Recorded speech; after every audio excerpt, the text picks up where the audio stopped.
연초에 3,800이었던 S&P 500 지수는요, 8개월 내리 올라서 4,500을 넘겼습니다. 하지만 9월이 되면서 지수가 1%나 하락했어요. 시장에서는 역시 9월이 되면 증시가 빠지는구나 하면서 9월 매도론을 이야기하고 있습니다. 그리고 앞으로 오를 것이라는 희망보다는 이미 올랐으니까 조금 팔아야 되지 않겠어? 라는 불안 심리가 있죠. 왜냐하면 눈치 게임인 거예요. 먼저 파는 사람이 이득이 되는 거죠. 먼저 파는 사람 때문에 증시가 하락이 나고, 두 번째 파는 사람이 다음으로 이득이 나고, 늦게 팔수록 손실이 난다. 이게 눈치 게임이거든요. 불안 심리가 지금 작용하고 있습니다. 즉 시장의 불안을 지울 만한 호재가 나타나지 않는 한은 증시가 지금처럼 오르기는 어려운 상황이라는 거죠. 통계를 보면요, 실제로 9월에 돈을 벌 확률이 50%로 낮습니다. 재미있는 거는 다른 달은 50%가 넘어요. 주식으로 돈을 벌 확률이 반은 넘는다라는 거죠. 증시가 도박이 아닌 이유가 이런 이유입니다. 대부분의 도박들은 승률이 50% 넘을 수가 없어요. 그러면 카지노가 파산하기 때문에. 특히 12월에는 돈을 벌 확률이 77%예요. 산타랠리라는 말이 괜히 있는 게 아닙니다. 98년 동안 S&P 500의 월간 수익률을 통계로 내봤거든요. 9월에 오른 달이 48번, 내린 달이 49번.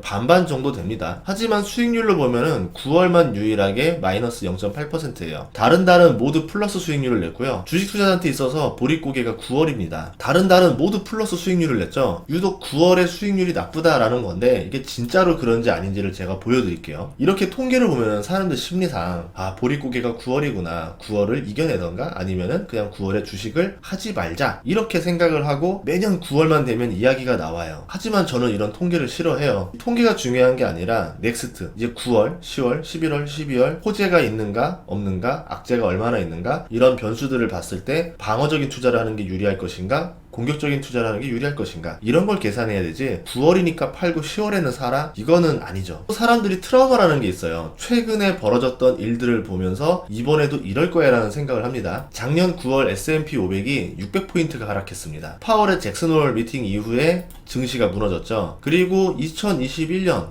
증시가 내내 상승했었거든요. 신기하게 9월만 하락했어요. 그리고 2020년에도 S&P 지수가 2000에서 4000까지 2배나 오르는 큰 상승장이었는데 이때도 9월 달에만 300포인트가 빠집니다. 이 정도면 9월에 무슨 마가 끼었나 싶을 정도로 3년 연속 투자자들한테 트라우마를 줬습니다. 이번 9월도 증시에 좋은 소식이 별로 없어요. 특히 9월 1일 미국 실업률이 3.8%가 나왔는데 예상보다 높았어요. 실업률이 18개월 이동평균선을 돌파하면요, 영락없이 경기 침체가 왔었습니다. 빨간색 막대가 미국의 역사적 경기 침체 시기고 파란색이 실업률, 녹색 선이 18개월 평균 이동평균선이거든요. 이번에 돌파를 했는데 2020년처럼 이게 매우 짧은 침체일지 2008년처럼 긴 침체일지 모르겠어요. 다만 침체한다고 해서 증시 하락이 오래가는 건 아니지만 지금과 가장 비슷하다고 불리는 1970년대를 보면은 침체 시기에도 증시는 하락을 했습니다. 1974년 오일 쇼크 때 당시 증시는 침체 기간 동안 37%가 빠졌고요. 1980년 2차 오일 쇼크 때는 14%가 빠졌습니다. 하지만 이 평균의 오류라는 거를 우리가 생각해 보자고요. 왜 9월에 떨어졌을까? 9월에 무슨 이유가 있을까? 정말 펀드 매니저들이 여름 휴가 갔다 오고 나서 이제 돌아오고 나니까 매도 버튼을 누르고 싶어서 결제받고 9월부터 매도를 눌렀는가? 그게 100년 전통이다? 이런 건 말이 안 되잖아요. 통계에서는 오류를 봐야 돼요. 아무리 잘했어도 한 번 큰 하락이 그 해에 나오면은 평균치를 다 까먹습니다. 저는 그거라고 보거든요. 그래서 한번 조사를 해봤는데요. 역사적인 증시 하락 사건들을 보면은 9월, 10월이 좀 많아요. 1929년 대공황의 시작인 월스트리트 대폭락이 있었는데 하루 만에 11%가 빠졌던 게 10월 24일.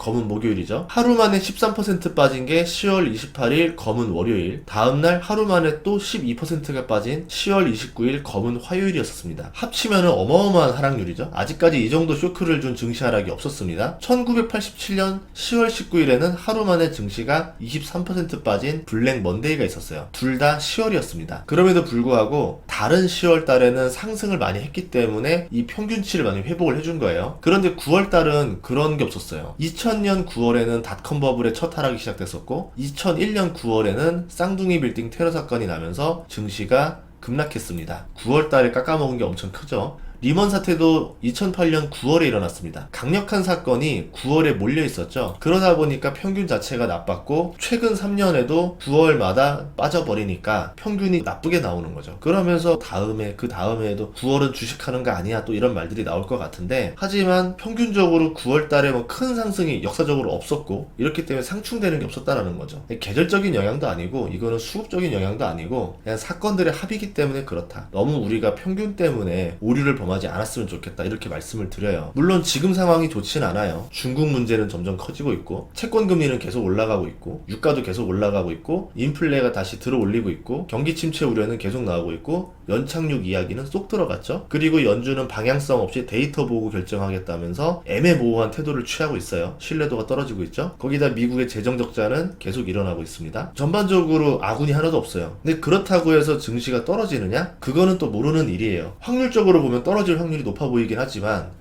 그렇다고 해서 주식을 포기해야 될 상황은 아니라는 겁니다. 경험적으로 나쁜 소식이 한적해 보였어요. 그럴 때 오른 경우도 많이 봤어요. 반대로 이제 앞으로 꽃길만 걷겠네, 앞으로 상승 엄청나게 하겠네 라고 하던 상황에서 꼭 이상한 일이 터지면서 증시가 급락하는 경우도 많이 봤어요. 그렇기 때문에 2008년, 2000년, 2001년, 2020년 선물 옵션 투자했던 사람들이 다 망했습니다. 분명 상식적으로 그런 일이 있을 수가 없는데 그런 일이 벌어지니까 다 날라간 거죠. 그러니까 무리하게 투자하지 말고 상승장이어도 항상 안전한 주식들을 위주로 담아두고, 하락장이라 하더라도 현금만 가지고 있지 말고 주식을 계속 공부하고 주식에서 벗어나지 말고 계속 주식을 지켜보고 있어야 됩니다. 주식 투자의 비법 하나를 딱 하나로 요약해서 말하라고 하면 저는 세용지마거든요. 세용지마 투자법 하는 게 전 제일 좋다 봐요. 나쁠 때 사고 좋을 때 팔고 이거를 반복하면은 여러분들이 남들보다는 더 좋은 수익률 내지 않을까 생각을 합니다. 다음 시간에도 좋은 정보를 찾아뵙겠습니다. 구독과 좋아요 알림 설정 부탁드릴게요. 고맙습니다.